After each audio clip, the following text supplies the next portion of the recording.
Hello, and thank you ever so much for watching this video. As always, it's hugely appreciated.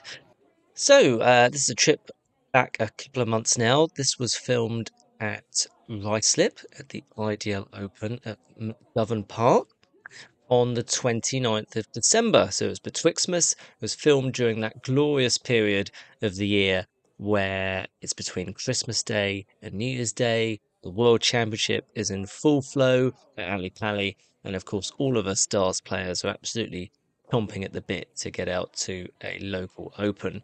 It's a bit of a trip down memory lane, this one for me, because I was able to take an old passenger of mine, Dale Pilgrim, to this particular tournament. So that was quite nice to spend some time with him before he would then go on to play Q School and win his card. So that's a sort of the context of where this is set.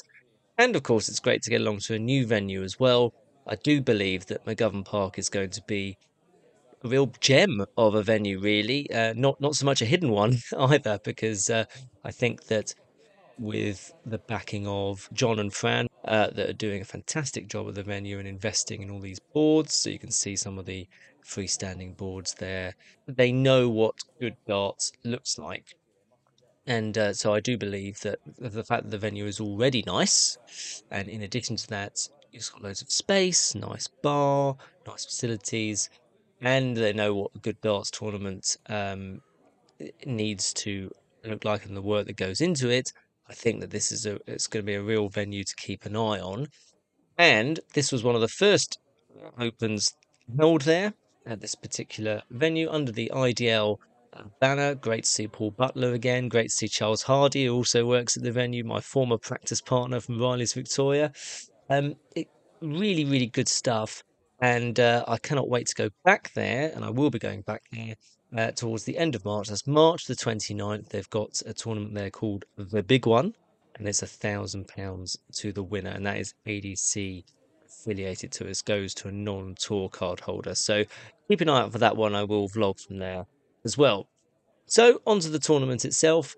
I played Andy Ward in the first round. Didn't really get going, and I lost 4-0.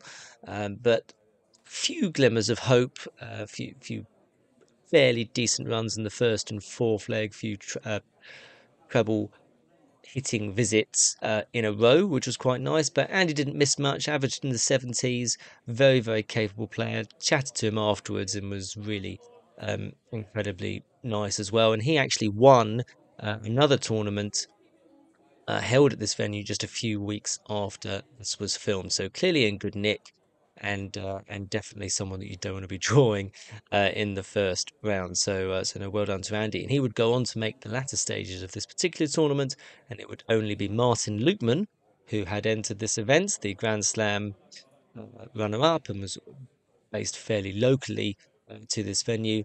Well, it was only Martin that could stop him, and Martin would go all the way on to reach the final.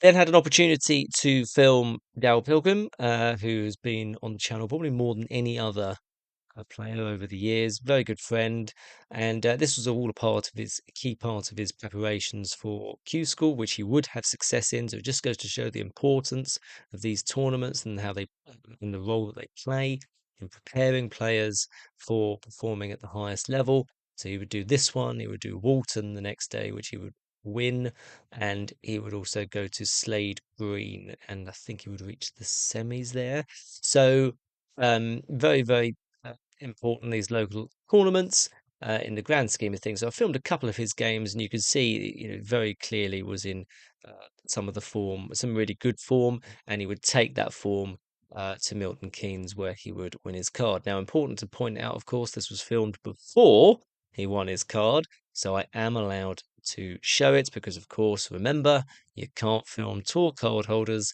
in a tournament setting. You can in an interview setting or challenges, so I still might be able to do that with Dell in the future. We have done the 10-minute one-to-one challenge, which you can find if you type it in the search bar.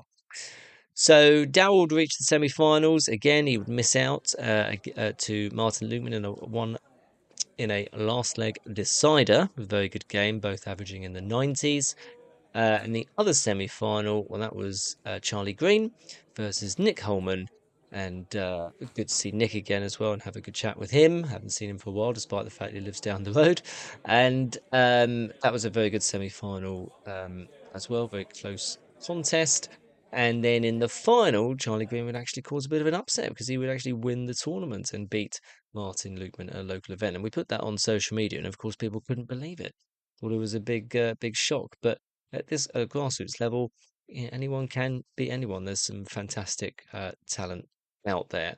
So, all in all, a fantastic event. And I do have the footage for the two Dale Pilgrim games in full, so I'll upload those very shortly and do some commentary as well. Been a while since I've done that.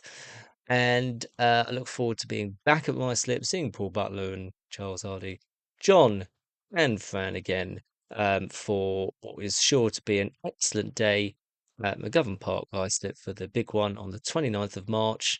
£1,000 to the winner.